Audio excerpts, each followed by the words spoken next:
Begitu juga dengan istri, kalau kewajibannya itu adalah yang pertama taat dan mencari ridho suami.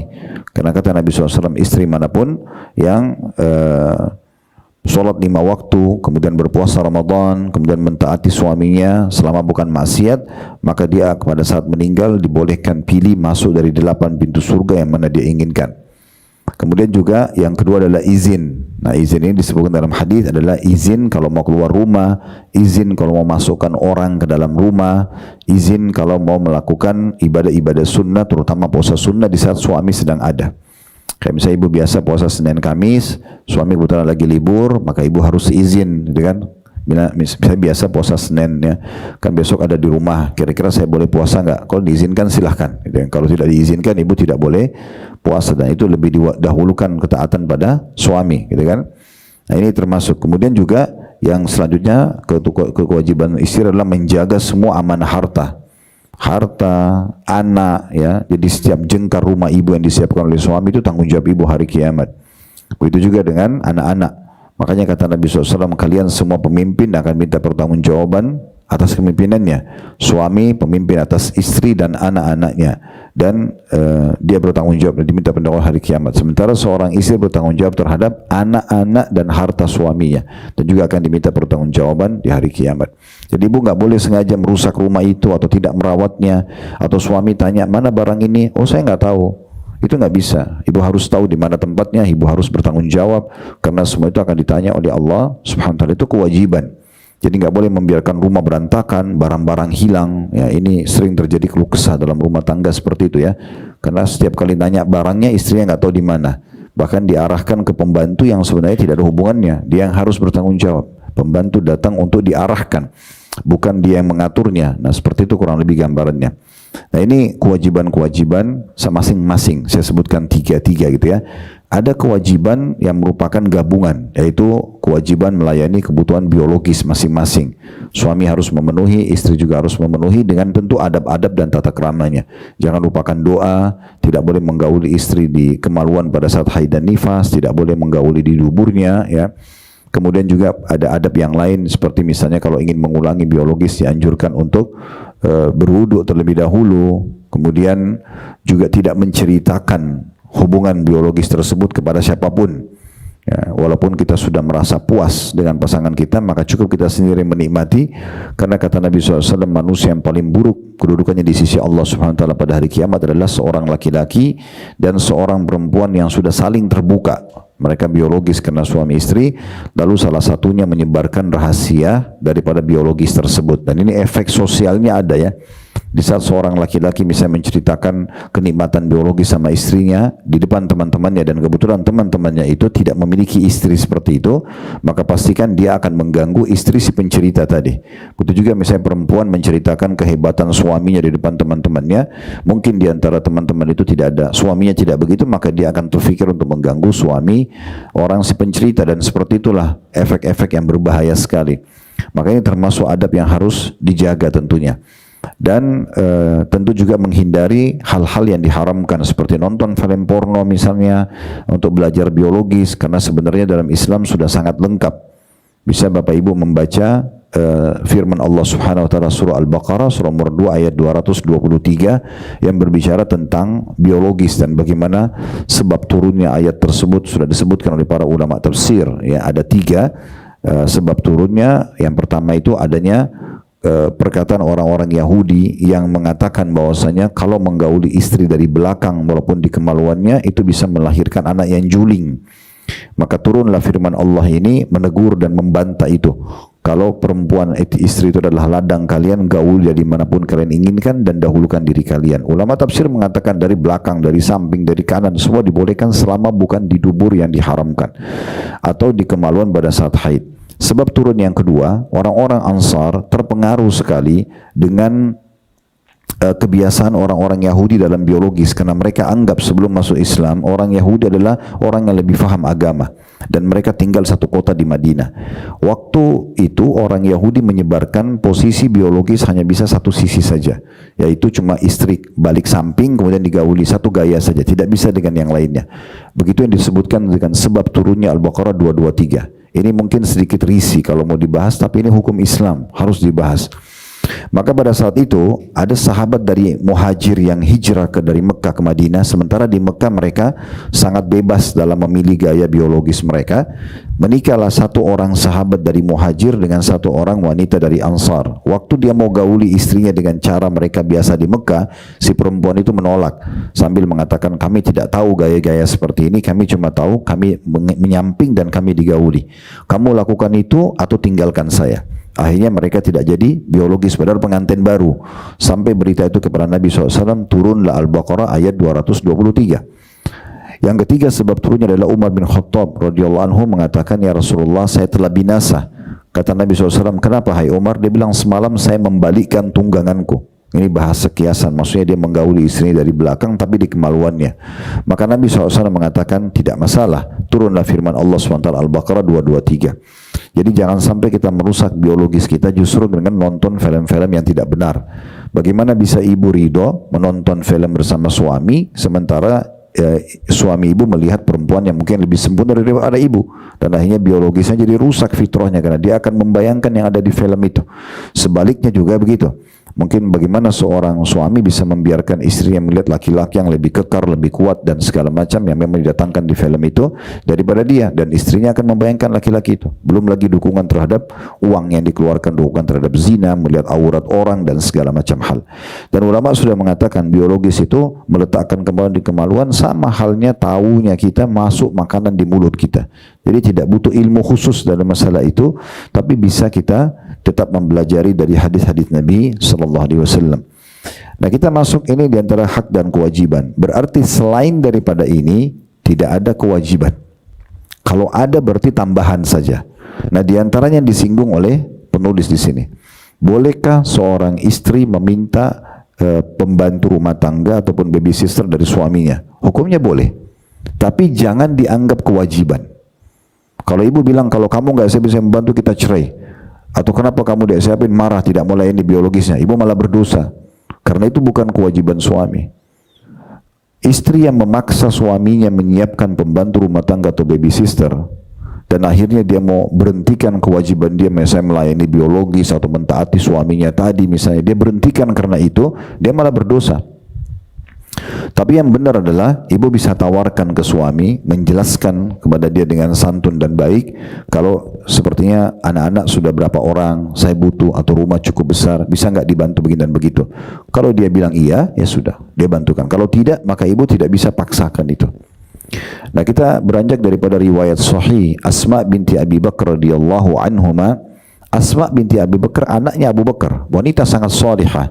Wanita ini dikenal dengan julukan memiliki dua ikat pinggang karena waktu Nabi SAW mau hijrah ke Madinah dan beliau sembunyi di Gua Hira, di Jabal Thur, ya, bukan di Gua Hira itu lain, di Jabal Nur, ini di Gua Jabal Thur, ada lubang yang Nabi sembunyi selama 3 hari, gua yang ditutupi oleh sarang laba-laba sebelum hijrah ke Madinah karena orang-orang Quraisy mengejar beliau.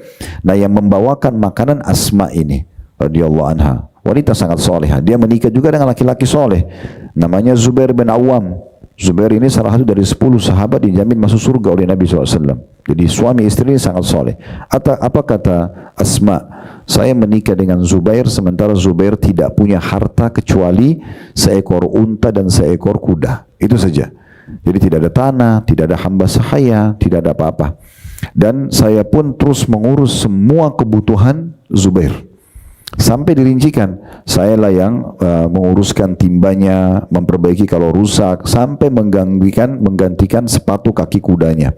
Dan saya pun memungut biji-biji kurma atau buah kurma dari kebun milik Zubair setelah Nabi hadiahkan kepadanya. Jadi sebelum waktu nikah tidak punya apa-apa, tapi Nabi hadiahkan sebuah kebun kurma. Setelah itu saya memikul di atas kepala saya. Terus saja saya bekerja begitu sampai Abu Bakar mengirimkan seorang pembantu kepadaku yang betul-betul meringankan pekerjaanku.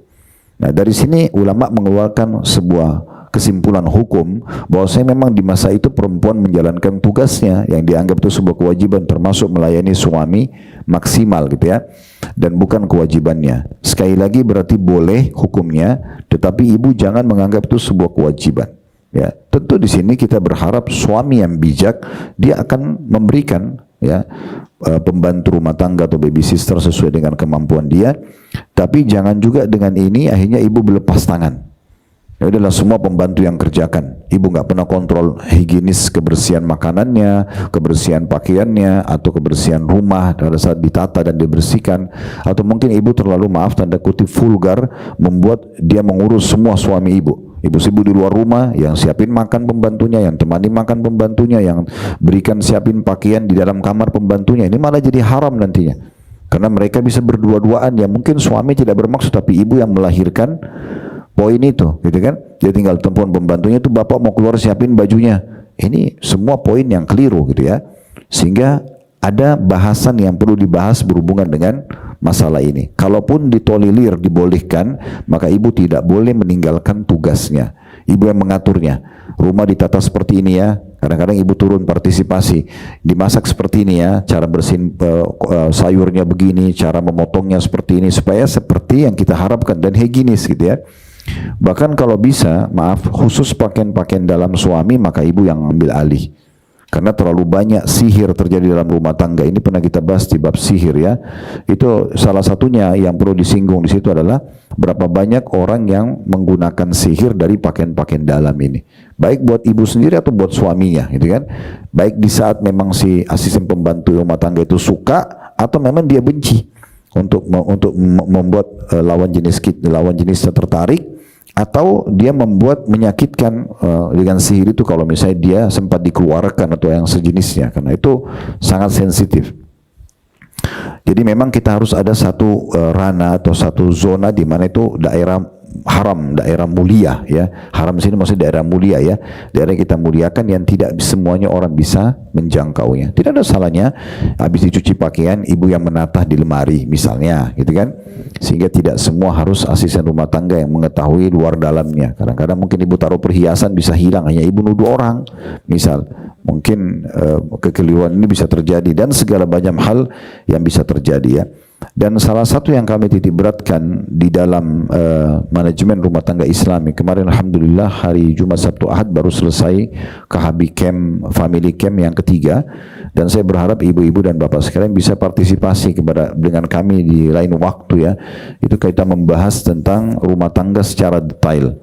Sekarang di manajemen rumah tangga Islami 1 itu kami membahas dasar sekali tentang definisi pernikahan, tujuan pernikahan, tata cara ta'aruf Islami tanpa ada pacaran yang haram, bagaimana kita bisa menikah dengan pasangan kita dalam sehari saja kita sudah bisa kenal dia dan bisa menikah dengan dia, dan ta'aruf yang sebenarnya justru setelah akad nikah, kemudian tata cara pernikahan Islami. Ini semua dibahas di manajemen rumah tangga Islami 1. Manajemen rumah tangga Islami 2 tentu itu Jumat, Sabtu, Ahad 5 pertemuan tetap wajah dengan saya. Per pertemuannya sekitar 2 jam, artinya kita butuh 10 jam untuk menyelesaikan masalah ini dengan contoh-contohnya.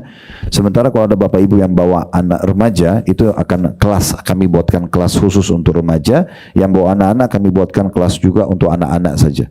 Nanti insya Allah di hari terakhir sebelum kita check out dari hotel, nanti akan ada tampilan dari anak-anak kita ini, apa yang mereka pelajari selama 2-3 hari itu, untuk menunjukkan ke bapak ibu ternyata anak-anak bisa loh belajar, bisa belajar bahasa Arab, bisa belajar Al-Quran, bisa belajar hadis dalam hari-hari yang pendek, dan banyak sekali faedah yang mereka bisa dapatkan. Di manajemen rumah tangga Islami kedua kami membahas tentang hak orang tua, hak anak, dan hak kerabat. Di sini kita jelaskan tentang pentingnya bakti pada orang tua, contoh-contohnya, dalil-dalilnya. Kemudian kita juga membahas hak anak dari mencari pasangan yang benar, itu termasuk hak anak ya. Kita salah dalam mencari pasangan berarti kita tidak memberikan hak anak kita. Kemudian juga kita mengakikahkan ya, tadi membaca doa pada saat biologis, kemudian juga kita mengakikahkan, memilihkan nama, mengkhitan di hari ke-7 dari lahirnya. Nah, ini banyak orang tidak mengikuti sunnah Nabi ya. Mereka tidak mengkhitan anaknya di hari ke-7. Padahal hari ke-7 itu harusnya disunat ya. Jadi bukan ditunggu sampai sudah balik atau sudah SD, itu sudah melampau waktu yang jauh. Sunnahnya justru di hari ke-7. Berikan nama, diakikahkan, kemudian juga disunat gitu ya. Juga ada sunnah Nabi SAW itu mencukur rambut, kemudian ditimbang dengan timbangan emas, kemudian baru disedekahkan nilainya. Itu semua hak-hak anak. Terus memilihkan nama yang baik, itu juga termasuk ya. Kemudian pendidikannya yang juga harus kita perhatikan. Semua intinya semua hak anak dijelaskan panjang lebar, begitu juga dengan hak kerabat. Bagaimana kita mengenal mana rahim dan mahram. Punya hubungan kerabat dan tidak boleh menikah dengan kita, mana rahim tapi bukan mahram. Dan bagaimana hak-hak mereka. Perbedaan antara mertua sama ipar, karena mertua adalah rahim dan mahram, sementara ipar cuma rahim tapi bukan mahram. Nah, ini ada batasan-batasan. Di manajemen rumah tangga Islami 3 yang baru kemarin selesai, alhamdulillah, itu sampai nanti manajemen rumah tangga Islami yang ke-15 kurang lebih. Ya, itu 40 kiat mempertahankan rumah tangga. Dulu saya susun 30 poin, sekarang saya tambahkan 10. Kemarin kita Jumat, Sabtu, Ahad dengan 10 jam pertemuan, 5 kali pertemuan itu kami menyelesaikan 3. Yaitu tentang masalah kiat pertama harusnya tulus dalam berumah tangga, ikhlas karena Allah, ibadah, dan bagaimana kita setulus mungkin melayani, ya, berkorban, berikan perhatian pada pasangan dengan dalil-dalilnya. Yang kedua adalah menjadikan pasangan sebagai aset amal jariah kita. Ya, kita berbuat banyak sekali aset amal jariah dari pasangan dengan senyum, ramah, karakter yang baik, memberikan nasihat yang baik, terusnya. Banyak hal di situ disebutkan. Dan yang ketiga adalah hak dan kewajiban. Nah, hak dan kewajiban ini yang tadi baru saya kasih kesimpulannya, itu dirincikan panjang lebar. Kedepannya insya Allah juga akan banyak sekali lanjutan, tapi ini memang kontinu ya. Bagi yang belum ikut manajemen rumah tangga Islami 1, kita akan bukakan nanti kelas lagi untuk bisa ikut dari awal. Kami sarankan ini berseri, diikuti sekalian rekreasi keluarga. Dan insya Allah juga kalau masalah harga bisa dicek antara harga yang kami kasih paketnya dengan langsung kalau Bapak Ibu check-in di hotel yang sama. Itu akan ditemukan dengan full board 3 kali makan sehari dengan coffee breaknya, itu tidak akan jauh harganya, itu sama kurang lebih harganya gitu ya. Baik, kita kembali ke masalah ini, bahwasanya meminta, di sini kan dikatakan, perhatikan judulnya, meminta dengan paksa. Nah, yang mau dititik beratkan oleh penulis di situ, ibu nggak boleh maksa, ya. Kalau ibu bicara baik-baik boleh, tadi saya bilang. Kenapa dikatakan tidak boleh paksa? Berarti seakan-akan ibu memaksakan masuk ke dalam kewajiban suami, padahal itu bukan kewajiban dia, gitu ya. Nah, ini poinnya. Dikatakan oleh penulis, saya bacakan, ini tadi pembukaannya ya. Sekarang kita masuk ke yang ditulis oleh penulis, dan saya akan masuk lebih dalam syarah nanti, penjelasan tentang bagaimana kalau ibu punya pembantu atau baby sister, apa hak mereka, apa yang harus kita lakukan, gitu ya. Nah, nanti di dalam tadi ada yang saya mau singgung tapi lupa, di manajemen rumah tangga Islami itu ada nanti di antara 40 kiat, salah satunya adalah memilih pembantu rumah tangga ataupun asisten rumah tangga atau supir atau tukang kebun atau apalah yang terlibat orang luar dalam rumah kita yang amanah dan beragama. Nah, ini kadang-kadang juga kita tidak pikirkan masalah ini ya. Dan ini sebenarnya bisa bagi para pebisnis menjadikannya sebagai sebuah proyek sendiri. Berapa banyak orang menyiapkan jasa untuk asisten rumah tangga tapi memang tidak dipikirkan keagamaannya gitu ya. Nah, bagaimana kita punya lembaga itu yang memang membantu keluarga-keluarga muslim agar bisa mendapatkan orang-orang yang amanah. Karena cukup banyak juga di antara teman-teman kita yang bekerja, yang mau membantu di rumah, sebenarnya mereka orang amanah, tapi mereka tidak tahu harus melalui lembaga yang mana. Kadang-kadang mereka sudah amanah, tapi dilempar di rumah-rumah orang non-muslim yang akhirnya harus mengurus anjing, mengurus patung, mengurus segala macam yang akhirnya juga bentrok dengan akidah dia. Ya. Baik, di sini dikatakan oleh penulis ya, padahal dia tidak begitu membutuhkannya, maksudnya si istri.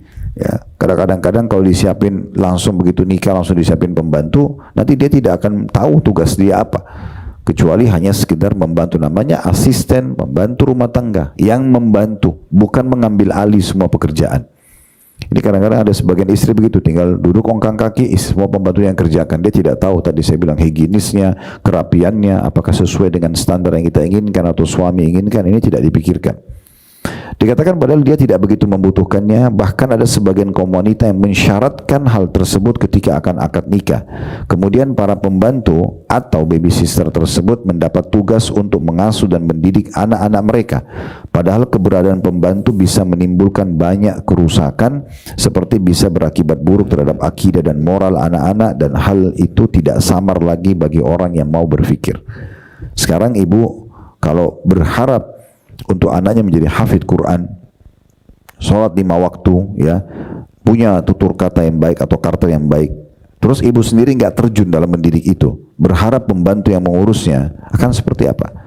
pasti pendidik itu anak didik akan dekat dengan pendidiknya. Buah tidak akan jauh dari pohonnya. Kita mengkhayal ibu-ibu sekalian dan bapak sekalian, kalau mau anak-anak kita berkualitas lalu kita berikan bukan pada ahlinya, kan begitu. Teman-teman kita yang menjadi asisten rumah tangga memang karena mereka tidak mampu untuk punya potensi yang lain. Jadi mereka punya jasa, punya tenaga, saya mau masuk kerja, silakan saya disuruh apa nih? Yang paling masak, cuci baju, bantu-bantu apa yang memang menyempurnakan pekerjaan dan kewajiban kita di rumah. Tapi kalau mengambil semuanya, termasuk pendidikan anak-anak, ini agak unik gitu ya. Karena pendidikan anak kurang tepat. Guru di sekolah saja yang sudah spesialis belum tentu bisa mendidik anak kita dengan baik. Bagaimana kalau dikasih dengan orang yang bukan ahlinya, kan begitu. Nah, ini harus kita perhatikan baik-baik. Bagaimana kita terlibat ya dalam hal seperti ini. Baik, kesimpulan yang kita bisa sampaikan dulu dalam apa yang ditulis oleh penulis tadi, berarti boleh secara hukum wanita minta sama suaminya diberikan atau disiapkan pembantu, tapi jangan dianggap sebuah kewajiban. Jangan disyaratkan, karena nanti ibu akhirnya meluputkan dari diri ibu banyak sekali nilai pahala, karena melayani suami setiap detiknya pahala, mendidik anak-anak adalah ini adalah pahala gitu kan. Jadi mereka ini hanya melengkapkan saja tugas-tugas dan kewajiban kita, bukan mengambil alih seluruhnya. Ya, itu poinnya. Baik, kita bisa lihat juga bagaimana Nabi SAW punya pembantu. Secara hukum boleh. Nabi SAW sendiri sebagai laki-laki punya banyak pembantu dalam rumah beliau. Yang melayani kebutuhan Nabi saja itu beberapa orang, bukan satu. Tapi memang ini penawaran dari sahabat secara pribadi ke Nabi ya. Jadi Nabi SAW pernah mendapat penawaran dari Abdullah bin Mas'ud khusus untuk menyiapkan sendal Nabi dengan siwak beliau. Ada satu orang namanya Kirkira. Kirkira ini menyiapkan pelanah-pelanah Nabi, pelanah kuda Nabi atau unta Nabi kalau Nabi mau keluar, terutama pergi berperang misalnya ya. Ada Anas bin Malik, ini menyiapkan kebutuhan-kebutuhan Nabi. Tapi kalau ini memang ibunya sendiri yang bawa. Ibunya namanya Ummu Sulaim. Lalu dia mengatakan, ya Rasulullah, ini Anas, jadikanlah pembantu Anda. Dan beliau menjadi pembantu di rumah Nabi kurang lebih 7 sampai 9 tahun. Ya, saya pernah menyebutkan di kajian 10 tahun, saya ralat sekarang itu sekitar riwayatnya sebenarnya 7 sampai 9 tahun. Tapi beliau menjadi pembantu di umur 9 atau 10 tahun kurang lebih. Yang jelas beliau ini bertugas untuk membantu Nabi kalau belanja barang-barang di luar gitu ya, kebutuhan Nabi SAW. Ini juga ada. Ada Bilal, ya, tapi ada riwayat tentu juga ini khusus untuk Anas ya. Nabi SAW juga mengatakan kepada ayah sambungnya dia, suami ibunya, karena ayah kandungnya sudah meninggal, namanya Malik, meninggal dalam keadaan kafir. Ummu Sulaim ibunya menikah sama Abu Talha. Maka Nabi SAW berkata kepada Abu Talha, wahai Abu Talha, bawalah anakmu yang bisa membantuku di rumah. Nabi SAW minta itu ya. Kemudian ada Bilal. Bilal ini selain muadzin Nabi juga selalu bersama Nabi SAW. Di antaranya kalau ada yang ingin konsultasi, ada yang mau izin ketemu Nabi, itu Bilal biasanya yang ketemui. Ini juga kadang-kadang Bilal bergilir dengan Abu Musa al-Asy'ari radhiyallahu anhum ajma'in. Jadi Nabi sendiri punya beberapa orang pembantu. Begitu juga dengan istri-istri Nabi.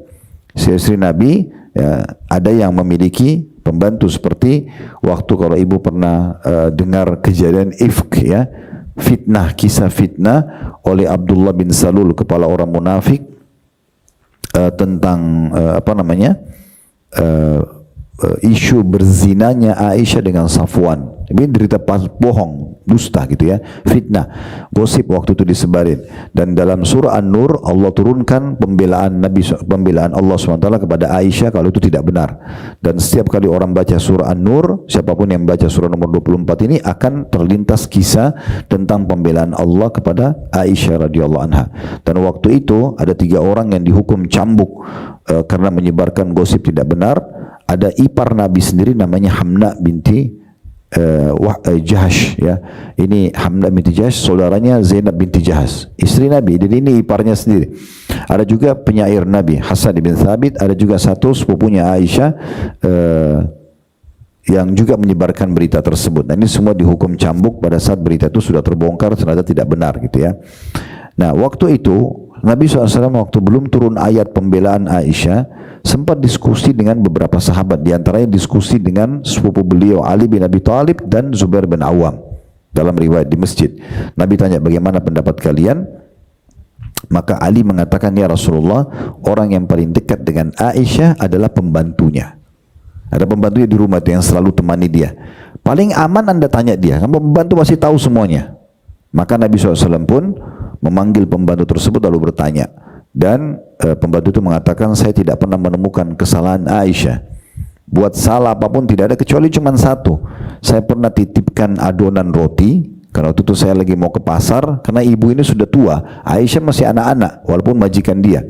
Dia mengatakan, saya titipkan kepada Aisyah adonan roti supaya dia menjaganya, karena di masa itu orang-orang Madinah banyak pelihara kambing. Kambing biasa masuk-masuk ke rumah, khawatir nanti adonan itu dimakan oleh kambing. Dan saya pun ke pasar, ternyata Aisyah tertidur dan adonan itu dimakan oleh kambing. Hanya itu saja, tidak ada kesalahan lain. Kalau Aisyah ketemu laki-laki lah apa itu nggak ada sama sekali. Saya tahu betul kita, itu kesaksian pembantunya. Tapi saksi bahasan kita di sini yang bisa kita ambil pelajaran, Aisyah punya pembantu, gitu kan? Begitu juga Ummu Salamah, begitu juga dengan Maimunah dan yang seterusnya, mereka punya yang membantunya. Tapi ingat, ini bukan sebuah kewajiban, gitu kan? Ada bahkan di antara ummahatil mukminin memang punya pembantu sendiri. Ya, dia yang siapkan buat dirinya, bukan Nabi SAW yang siapkan itu. Dan bagaimana waktu Fatimah meminta pembantu kepada Nabi SAW, karena dia sendiri urus rumahnya, dia urus suaminya Ali bin Abi Thalib, dia urus kedua anaknya Hasan dan Husain, dia merasa kewalahan. Maka dia datang kepada Nabi SAW minta, bisa nggak saya dibantu seorang pembantu? Karena Ali bukan orang yang mampu di saat itu, dan dia minta kepada ayahnya. Nabi SAW datang ke rumah Aisyah, datang ke rumah Fatimah dan Ali di malam hari, dikatakan dalam kondisi cuaca dingin, dan Ali mengatakan Nabi SAW duduk di ranjang kami waktu kami sudah mau tidur dan kami merasakan dingin telapak kaki beliau. Lalu beliau mengatakan, apakah kalian mau saya beritahukan lebih baik daripada pembantu? Maka Ali dan Fatimah tentu mengiyakan. Kata Nabi SAW, bacalah kalau kalian mau tidur Subhanallah 33, Alhamdulillah 33, Allah Akbar 33, itu lebih baik daripada pembantu. Di sini Nabi SAW tidak memberi anaknya pembantu, tapi mendidiknya. Coba sabarin dulu, jalanin dulu. Coba berzikir sambil bekerja, coba nikmatin itu. Nah, gitu seperti itu. Bukan berarti melarang ya, tapi Nabi SAW memberikan sebuah pendidikan. Nah, semua ini menunjukkan pembantu boleh, tapi tidak merupakan satu kewajiban. Jangan bertengkar gara-gara itu. Jangan memaksakan akhirnya sampai suami harus utang misalnya hanya untuk membayar gaji pembantu. Satu nggak cukup, harus siapin 3. Saya biasa di rumah ayah saya pakai 10 pembantu kok misal. Itu kan berlebihan. Belum tentu suami punya kemampuan kan gitu. Itu poinnya. Baik, sekarang kita masuk lebih dalam membahas masalah bagaimana kalau kita punya pembantu di rumah tangga, punya supir. Bagaimana kalau kita punya staff bekerja sama kita di perusahaan kita, bagaimana hak mereka? Apa yang harus kita bermuamalah? Nah, di sini perbedaan antara Islam sama mungkin agama-agama yang lain, kita Bapak Ibu sekalian punya adab dan tata krama. Walaupun mereka kita gaji, nggak boleh kita bermuamalah semaunya, kasar, tidak memberikan hak, tidak memberikan makanan, atau tempat tidurnya tidak layak. Ini semua tidak pantas gitu ya. Maka saya mau sampaikan tentang adab-adab dan hak-hak pekerja dalam Islam supaya kita tahu gitu ya. Sebelum saya jelaskan beberapa poin berhubungan dengan masalah ini, tetap saya titik beratkan, usahakan berdoa kepada Allah SWT agar diberikan tidak ada yang masuk ke rumah Bapak Ibu kecuali orang-orang yang saleh dari hamba-hambanya yang salehah gitu ya. Jadi memang pilihan yang menjadi pekerja pembantu rumah tangga kah, yang jadi tukang kebun kah, yang jadi supir kah, kita minta orang-orang yang Allah utus kepada kita yang baik. Jangan anggap remeh doa ini ya, karena sebagian kita kadang-kadang mau berdoa kalau dalam keadaan kronis saja, penyakitnya sudah nggak sembuh, utangnya sudah nggak dilunas, sudah belum bisa dilunasin, baru mau berdoa sama Allah. Keliru, berdoa kepada Allah sampai kepada hal-hal yang kecil. Kata Nabi SAW, minta segala sesuatunya kepada Allah walaupun tali sendal kalian. Minta semuanya. Allah SWT maha kaya, bisa memberikan apa saja. Baru kemudian kita ikhtiar. Coba tanya di pengajian, ya, tempat-tempat yang baik itu pengajian, masjid, tanya. Mungkin ada di antara akhwat kita yang mau bekerja. Itu insya Allah Allah SWT akan mudahkan gitu ya. Kita bisa dapat dan bisa bekerjakan orang-orang yang amanah. Itu bagi kita. Nah, setelah kita punya pekerja-pekerja, kita tahu harus hal-hal yang kita perhatikan. Ya, yang ini harus betul-betul kita perhatikan. Yang pertama, ya, kita harus menganggap mereka seperti saudara kita. Nggak boleh kita menganggap dia lebih rendah. Saya pernah lihat ada kerabat yang kalau dia lagi duduk di satu meja, pembantunya harus duduk di lantai. Subhanallah. Ini dari mana adabnya ini? dia juga manusia seperti kita, gitu kan? Kalau ibu dan bapak tidak mau mendudukkan dia bersama-sama di meja makan, berikan dia tempat yang layak. Mungkin di pantry kita, di dapur ada kursi dan meja buat mereka duduk gitu ya, yang layak. Bukan berarti mereka harus terhina gitu. Karena dalam sebuah riwayat dari Abi Dzar radhiyallahu anhu, dan hadis ini hadis sahih riwayat Bukhari ya, di mana Nabi SAW mengatakan, ikhwanukum khawalukum ja'alahumullahu tahta aidikum. Saudara kalian yang telah Allah jadikan sebagai pembantu-pembantu kalian, yang membantu kalian menyempurnakan tugas-tugas kalian, itu adalah saudara-saudara kalian. Allah jadikan mereka di bawah kekuasaan kalian. Jadi memang kita harus, di sini Nabi SAW menyebutkan saudara-saudara kalian. Kita harus menganggap mereka seperti saudara. Dan umumnya asisten rumah tangga, sopir, siapa saja, kalau mereka rasa dimanusiakan, itu akan lebih betah. Tapi kalau kita tidak manusiakan, mau betah bagaimana? Akhirnya gonta-ganti terus dan tidak akan pernah ada yang cocok karena kita arogansi. Bagi kita itu pembantu harus tunduk sama saya, harus begitu dan begitu. Betul ikuti peraturan, tapi bukan berarti kita hinakan orang lain. Kemudian yang kedua, kita memberikan tugas yang tidak boleh melampaui batas kemampuannya. Ini juga penting sekali ya. Seperti misalnya kita mengatakan, naudzubillah, mudah-mudahan tidak ada, tapi ada yang mengatakan misalnya, saya kan sudah bayar, terserah harus begadang lah. Ya, harus begini dan begitu. Padahal sebenarnya manusia juga biasa, normal. Normalnya manusia kerja itu 8 sampai 10 jam per hari. Di pembantu rumah tangga oke lah kalau misalnya ada sedikit lebih, tapi juga kita tahu orang keluarkan energinya, berikan makanan yang layak, berikan tempat tidur yang layak gitu kan, waktu istirahat yang cukup ya. Kita muliakanlah, kita berbicara yang tutur kata yang baik. Boleh nggak saya dibantu ini dan itu misalnya, itu bagian daripada syariat. Beranjak daripada hadits Abi Dzar radhiyallahu anhu, diriwayatkan oleh Bukhari juga, di mana Nabi SAW mengatakan, wala tukallifuhum ma yaglibuhum fa in kallaftumuhum fa'inuhum. Janganlah kalian membebani para orang-orang yang membantu kalian itu melampaui kapasitas mereka. Dan kalaupun kalian harus membebankan lebih daripada itu, maka bantulah mereka. Saya ibu juga terjun di dapur, bantu juga misalnya kalau tiba-tiba ada tamu datang rame. Ya, itu misalnya sudah waktu tidur, kita kedatangan kerabat, ada datang dari luar kota, kita bahasakan baik-baik, maaf ya ini ada kerabat datang, mereka nginap, menghormati tamu bagian daripada agama. Bisa nggak kita tambah, biasanya kan kamu tidur jam 9 atau jam 10 malam, mungkin ini karena takut mereka butuh apa-apa, kita standby sampai jam 11 gitu kan. Misalnya kita siapin apa-apa di kulkas atau di meja makan atau di ruang tamu, snack-snacknya atau apa yang buat tamu, dan kita tinggal bahasakan, kami mungkin mau istirahat, mohon maaf kalau butuh apa-apa, kulkas sudah kami siapin, ini sudah disiapin dan seterusnya gitu ya. Itu contoh-contohnya. Tapi kita berbicara dengan baik. Tidak boleh kita bilang, kamu kan sudah saya gaji, ada tamu kamu harus begitu dan begitu, dengan omongan kasar. Ini semua bertolak belakang dengan adab syar'i ya. Jadi harus betul-betul kita tidak boleh membebankan di atas kemampuannya.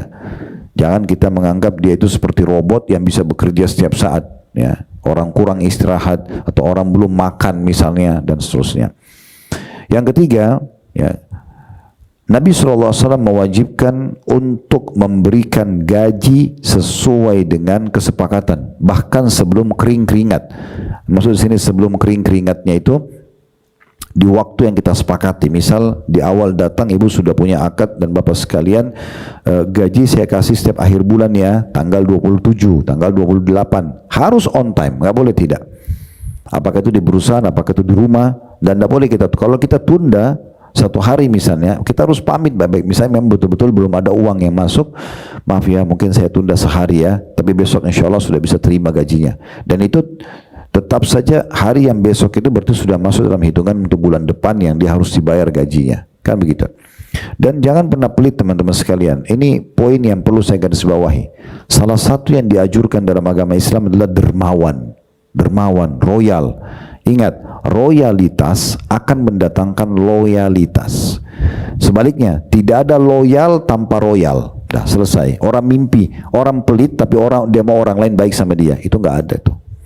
Jadi kalau mau loyal harus royal. Berikan makanan, berikan pakaian, murah, senyum, semua itu akan mendatangkan loyalitas, kan gitu. Tapi kalau kita cemberut, kita pelit, ya, apalagi kadang-kadang ada orang beli makanan, maka dia beli misalnya buah kelas nomor 1 buat dia, kelas nomor 2 buat pembantunya. Kenapa nggak disamain? Itu sedekah. porsi mereka kita sudah kasih. Saya kadang-kadang kalau beli di rumah saya selalu ingatkan istri rumah. Begitu kita beli sudah ditaruh di meja, awal dibuka saya sudah bilang, berikan. Sekarang berikan dulu kepada teman-teman kita yang bantu di rumah ini. Kasih mereka porsi. Sudah selesai baru kita kasih buat kita. Jadi orang-orang kita di rumah tahu, oh kami selalu nikmatin kok sama dengan orang yang punya rumah. Mereka nggak perlu ambil makanan curi di kulkas, mereka tidak perlu diam-diam, karena kita sudah kasih yang sama. Dan mereka tahu, kita bagi pun itu porsi mereka. Satu orang kita kasih per satu orang, dua orang kita kasih dua orang, tiga orang kita kasih tiga orang. Semua ini akan memunculkan loyalitas orang gitu ya. Dan kita menghayal kalau mau muncul loyalitas tanpa royalitas, nggak mungkin itu, mustahil. Rumah tangga tidak akan langgeng tanpa royalitas, karena akan muncul loyal. Cinta suami istri muncul karena royal. Suami istri saling royal, saling memuji pasangannya, saling mendahulukan pasangannya, saling berkorban, pasti muncul loyalitas otomatis karena royalnya. Atasan sama bawahan, pemimpin negara sama masyarakatnya, begitu seterusnya. Persahabatan akan langgeng dengan royal, loyal akan muncul, kan gitu. Kalau kita selalu mau kita yang ditraktir, teman kita nggak mau ditraktir, lama-lama orang bosan, orang tinggalkan gitu kan. Nah seperti itulah. Ini poin juga perlu digarisbawahi. Maka di sini kita harus memberikan gaji mereka tepat waktu. Berikan kalau ada pekerjaan ekstra, bonus lebih dari apa yang disepakati, hitung. Karena Allah SWT akan tanya nanti itu. Jangan kita biasa akad misalnya 10 jam per hari, ternyata lebih dari 11 jam, 1 jamnya kita tidak hitung. Kenapa pembantu saya orangnya baik kok? Gak bisa begitu. Ya, itu hak yang tidak boleh kita kurangi. Dalam hadits Ibnu Majah, kata Nabi SAW, "U'tul ajiral ajrahu qabla an yajiffa araquhu." Berikanlah upah pegawai sebelum keringat mereka kering.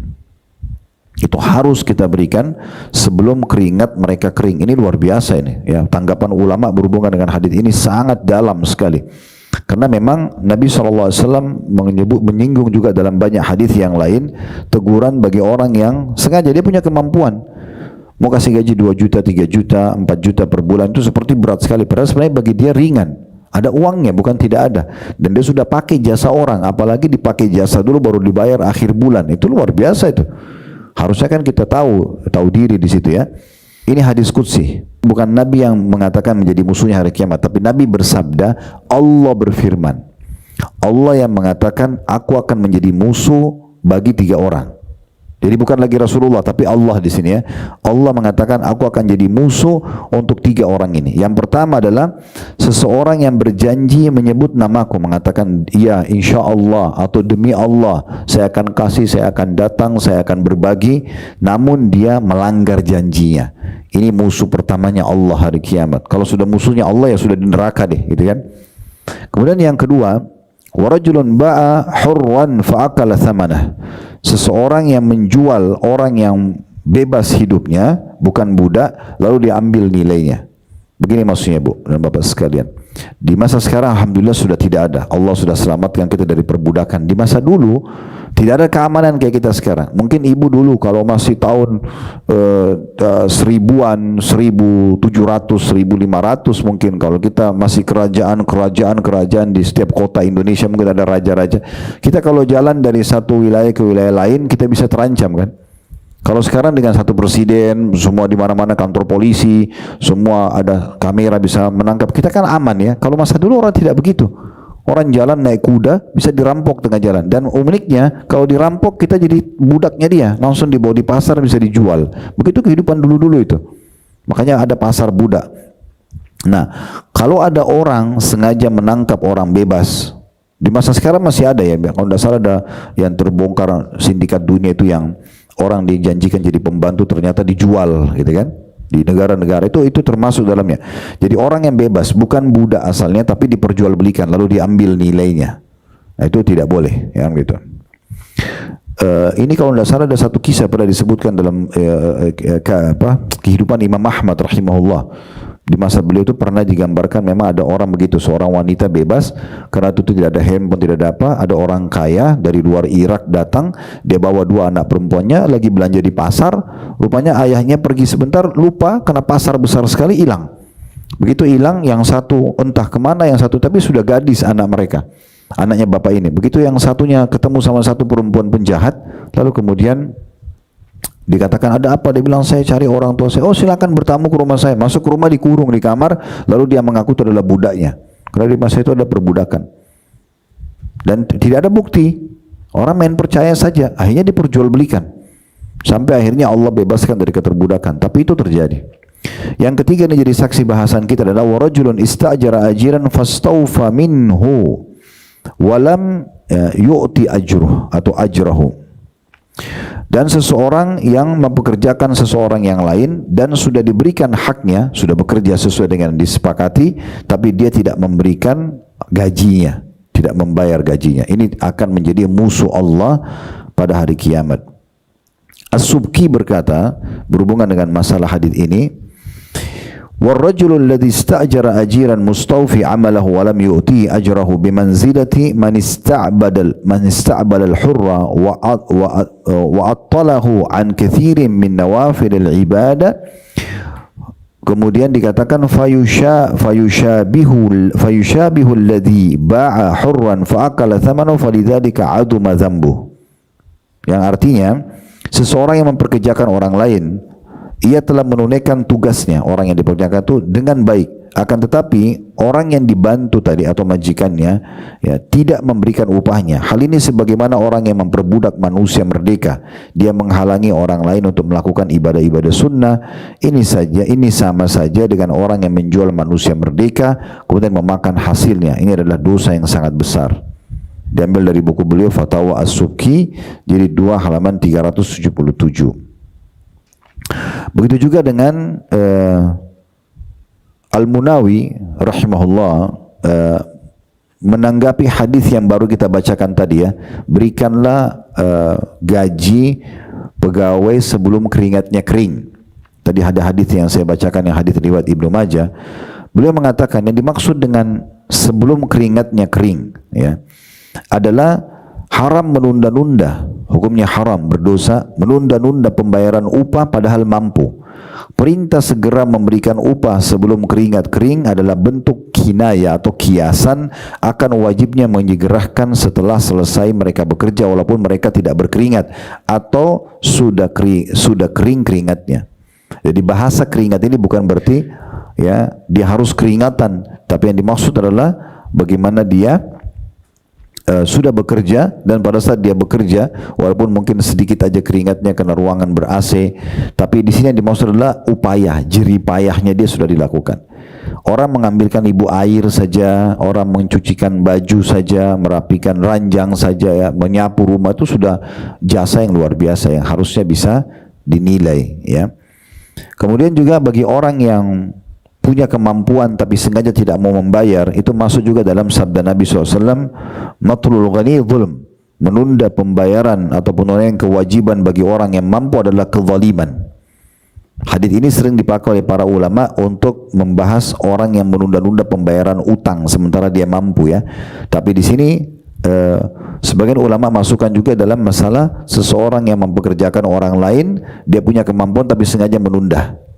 Ya, masuk dalamnya, maaf Bapak Ibu sekalian, kalau Anda sudah menjanjikan bonus di perusahaan, misalnya nanti kalau omset kita mencapai sekian, saya akan bagi bonus sekian ya, misal. Terus kemudian si pemilik perusahaan ini curang, dia bicara sama akuntingnya atau finance-nya, nanti jangan bilang ya sama pegawai kalau kita lagi untung, lalu dia meeting sama pegawai lalu mengatakan tahun ini omset kita tidak mencapai target, padahal mencapai target, tujuannya supaya tidak mencairkan bonus. Ini jadi haram.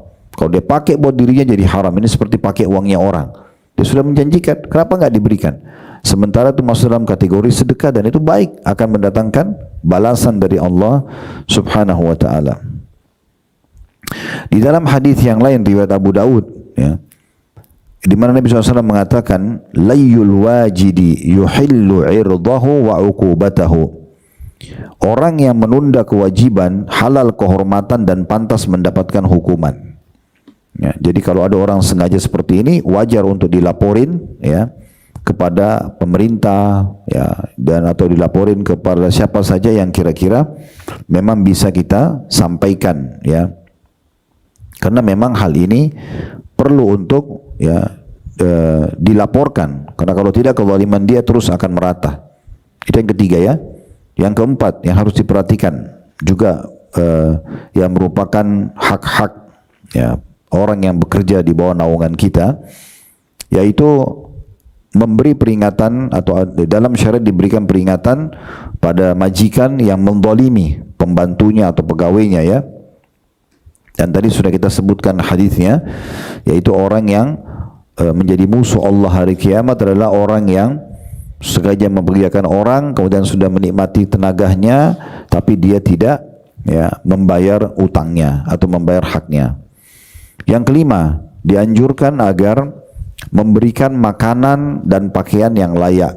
Ya, dalam sebuah hadis yang sahih kata Nabi SAW, apabila seseorang di antara kalian dibawakan makanan oleh pelayannya, maka seharusnya dia mengajaknya makan bersama-sama, atau kalau tidak, dia menyisipkan dari makanan itu untuknya, karena dia sudah melayani dan juga mencium baunya.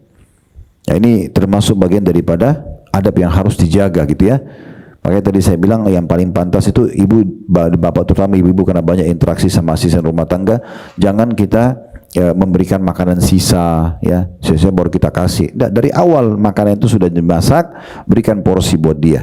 Jadi dia merasa layak. Bahkan itu memunculkan loyalitas luar biasa. Kalau depan mata asisten rumah tangga, ibu sebelum sentuh makanan, ibu kasih dia duluan. Itu kan memuliakan orang sekali itu ya. Makanya umumnya mereka bisa betah karena memang muamalah dia rasa kayak rumahnya sendiri, dia rasa dimuliakan gitu ya.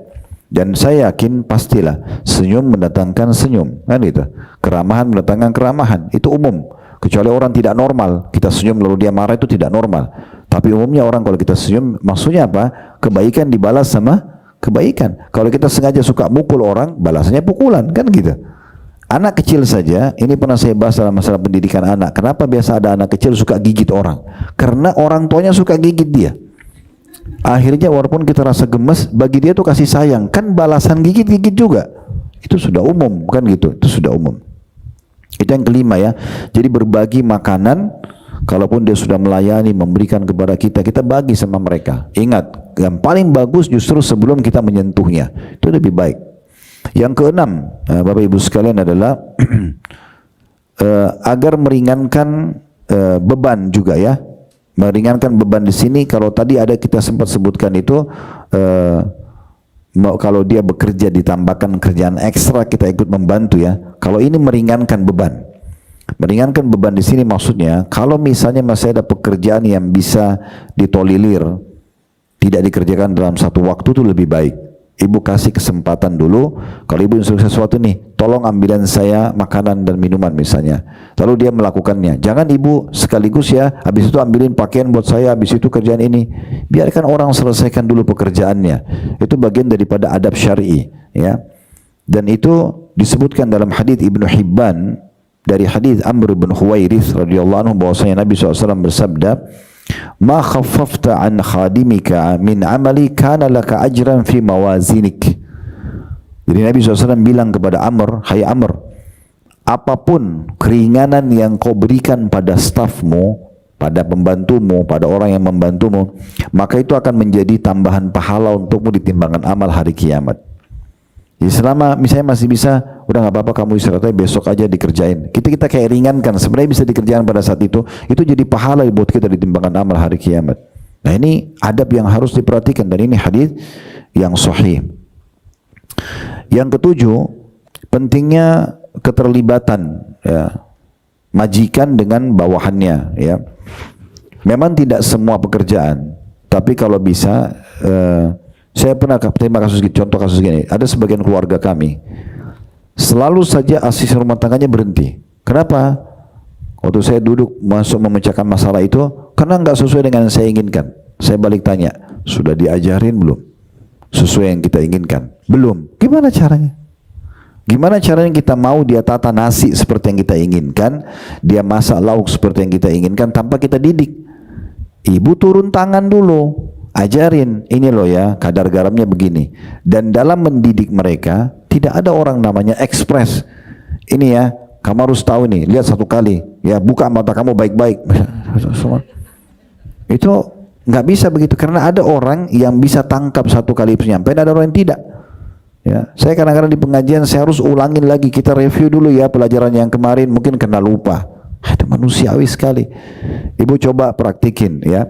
ini ya, saya sudah buat begini. Coba kamu praktekin sekarang, bisa nggak? Besok diingatkan, masih ingat nggak yang kemarin? Atau kita kasih buku resepnya. Nggak apa-apa, sekali-kali mungkin pada saat di awal dia belajar sedikit keasinan. Itu normal sekali. Jangan langsung dimarahin, gitu kan? Manusia. Yakin Bu ya, kalau dia punya keadaan seperti ibu, dia tidak akan jadi asisten rumah tangga. Benar nggak? Jadi nggak boleh kita anggap remeh orang lain. Justru Allah datangkan dia untuk membantu kita. Ini adab benar dalam syar'i luar biasa. Mungkin selain Islam tidak ada mengajarkan seperti ini ya. Di dalam hadis yang diriwayatkan oleh Imam Bukhari dalam kitab Adab Mufrad beliau, dan ini dihasankan oleh Syekh Albani, kata Nabi SAW, mastakbara man akala ma'ahu khadimuhu wa rakibal himara bil aswaq wa'taqala syata fahalabaha. Tidak termasuk kesombongan bila ada seorang majikan yang makan dengan bawahannya. Sesekali ibu makan sama dia, ngobrol, tanyain orang tuanya, tanyain keadaannya. Mungkin kalau ibu tahu keluarganya jauh lebih baik, ya, keadaan dia, mungkin dia ceritakan, ada sesuatu yang dia bisa ceritakan. Tapi sambil makan bersama itu ada memanusiakan orang. Kata Nabi SAW, tidak masuk dalam kesombongan, kan sombong dosa besar. Tidak masuk dalam kesombongan adalah seseorang yang duduk makan bersama bawahannya. Dia juga mau sesekali pergi ke pasar belanja, kata Nabi SAW, dan juga mengikat dan memerah susu. Jadi di masa dulu orang biasa punya kambing di rumah. Di masa Nabi SAW, di masa dulu itu mereka seringkali kambing itu diperah susunya, diminum harian. Ya, jadi kadang-kadang pembantunya yang perah susunya dibawa dihidangkan, mereka minum, ya, fresh seperti itu. Di beberapa negara masih ada orang yang lakukan itu tentunya. Nah, kata Nabi SAW, tidak masalah kesombongan, sesekali majikannya juga yang perah sendiri. Artinya di sini kalau kita mungkin sekarang masuk ke dapur, masak juga, sesekali tuang minuman sendiri, ya seperti itulah ya. Sehingga kita jauh dari sifat kesombongan. Ingat ya, dosa yang pertama dimaksiati Allah adalah kesombongan. Itulah iblis disuruh sujud sama Adam, nggak mau. Dan ini dosa yang Allah sangat benci. Kesombongan itu Allah sangat benci. Makanya kata Nabi SAW, tidak akan masuk surga orang yang dalam hatinya ada seperti biji sawi dari kesombongan. Dan bermula dari hal-hal yang seperti ini. Kemudian juga yang kedelapan adalah, ya, Islam melarang untuk memukul. Ya, nggak boleh mukul pembantu. Kalau mungkin suami juga mukul istrinya, kecuali ada adab-adab syariat. Tapi masalah pembantu ini, jadi bukan berarti karena kerja sama kita main sembarangan dipukul. Kita banyak dengar kasus gitu ya, orang main pukul pembantunya, ya, karena pembantu itu butuh kerja, akhirnya terpaksa walaupun dia sebenarnya dihina-hina. Nah, semuanya tidak boleh mukul, tidak boleh menghina, dan tidak boleh melakukan hal-hal yang seperti inilah, melanggar adab gitu ya. Disebutkan dalam sebuah riwayat, pernah Abdullah bin Mas'ud radhiyallahu anhu, bukan Abdullah bin Mas'ud, Abu Mas'ud al-Ansari. Abu Mas'ud al-Ansari, dia pernah marah sama satu orang budaknya dia. Betul itu budak memang ya, karena di masa itu perbudakan. Tapi kita bisa tarik benang merah hukumnya. Dia karena marah, melanggar satu instruksi dia marah lalu dia sambil mukul budaknya, dipukulin sama dia. Kebetulan Nabi SAW lewat di belakang dia. Kemudian Nabi SAW ya pada saat itu berkata, ya, I'lam Aba Mas'ud lillahi aqdaru alaika minka alaihi. Ketahuilah wahai Abu Mas'ud, Allah lebih kuasa untuk menghukummu seperti itu daripada kemampuanmu menghukumnya.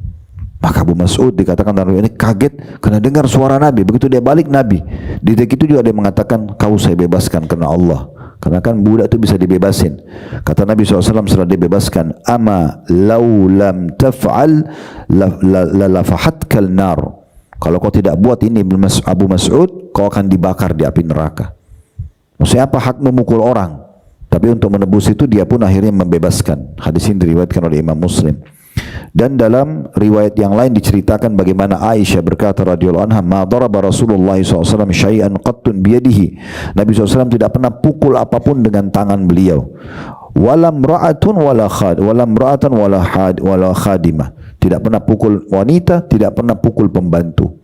Itu adab Nabi alaihi salatu wassalam. Dan ini luar biasa, bagaimana luar biasanya Nabi SAW bermuamalah dengan orang-orang dan memberikan contoh kepada kita tentunya ya. Dan Anas bin Malik bercerita bagaimana mengatakan, wallahi laqad khadamtuhu sab'a sinin atau 9 sinin. Demi Allah saya telah menjadi pembantu Nabi selama 7 atau sampai 9 tahun. Ma'alimtu qala li syai'in sana'tu. Tidak pernah selama itu saya mendengarkan Nabi mengatakan, kenapa kamu lakukan ini? Lima fa'alta kada wa kada. Kenapa kau lakukan ini dan itu? Wala li syai'in taraktu. Dan adapun ada sesuatu yang saya tunda untuk mengerjakan, lalu Nabi mengatakan, halla fa'alta kada wa kada. Kenapa kau tunda-tunda dan tidak mengerjakan ini? Di sini Nabi SAW tentu sesuai dengan keadaan ya. Maksudnya Nabi SAW bukan berarti tidak menegur Anas sama sekali, tapi Anas menggambarkan Nabi SAW bukan orang yang menakutkan tempat aku kerja ini. Karena Anas juga bercerita dalam riwayat lain, saya pernah keluar dari rumah Nabi, disuruh untuk belanja sesuatu, lalu saya temukan, karena beliau masih kecil, waktu kerja itu sekitar 9-10 tahun, saya temukan di pelataran rumah Nabi dan masjid Nabi itu ada anak-anak yang sebaya dengan saya. Maka saya pun bermain-main sama mereka, lupa. Tiba-tiba di belakang saya ada suara mengatakan sambil memegang tengkuku, wahai Anas, selesaikan dulu apa yang aku perintahkan. Maka aku pun balik, aku memenuhkan menghadap suara itu, aku melihat Nabi yang lagi senyum. Maka aku pun kemudian menyelesaikan hajat beliau. Begitu juga dengan Rabi'ah bin Ka'ab al-Aslami, seorang sahabat ini laki-laki, dia jadi pembantu Nabi. Lalu Nabi SAW waktu satu waktu lihat dia umurnya sudah pantas menikah. Nabi tanya, kenapa kau tidak menikah hai Rabi'ah? Atau riwayat lain mengatakan, kenapa kau hai Rabi'ah, mengapa kau tidak menikah? Maka Rabi'ah mengatakan, tidak ya Rasulullah, saya belum ingin menikah karena saya belum punya dana cukup untuk menanggung istri ya. Dan saya juga tidak ingin disibukkan sesuatu yang menghalangiku untuk melayani Anda. Kalau saya punya istri, takut tadi saya tidak bisa membantu Anda lagi, sementara saya kejar pahala di sini. Nabi SAW sibuk dengan kegiatan yang lain. Nabi kembali lagi tanya, hai Rabi'ah, kenapa kau tidak menikah? Dia bilang, saya jawab juga yang sama. Nabi kembali lagi yang ketiga, bertanya lagi, tapi saya sudah berkata dalam diriku sendiri, kata Rabi'ah, kalau Nabi nanti tanya, saya tidak mau jawab yang sama lagi. Setelah yang ketiga kali, saya ingin menjawab, iya saya ingin menikah dan saya serahkan pada Anda, apa sarannya? Maka Rabi'ah pun berkata seperti itu. Lalu Nabi SAW mengisyaratkan kepada Rabi'ah untuk menitip pesan ke satu keluarga Ansar, kalau dia diutus oleh Nabi untuk melamar, dan akhirnya Rabi'ah menikah. Dan akhirnya Rabi'ah menikah. Artinya di sini bagaimana penawaran-penawaran yang baik diberikan kepada pembantu tersebut atau orang-orang yang membantu kita. Dan kalau kita ingin simpulkan, sebenarnya berikan hak mereka, muliakan mereka, maka kita pun juga akan dimuliakan oleh Allah Subhanahu wa taala, dan kita juga akan mendapatkan loyalitas dari mereka. Allahu a'lam. Semoga ini bermanfaat. Kalau ada benar dari Allah, silakan diambil dan diamalkan. Wa salah dari saya mohon dimaafkan, dan juga saya beristighfar kepada Allah Subhanahu wa taala. Subhanakallahumma bihamdika asyhadu an la ilaha illa anta astaghfiruka wa atubu ilaik. Wassalamualaikum warahmatullahi wabarakatuh.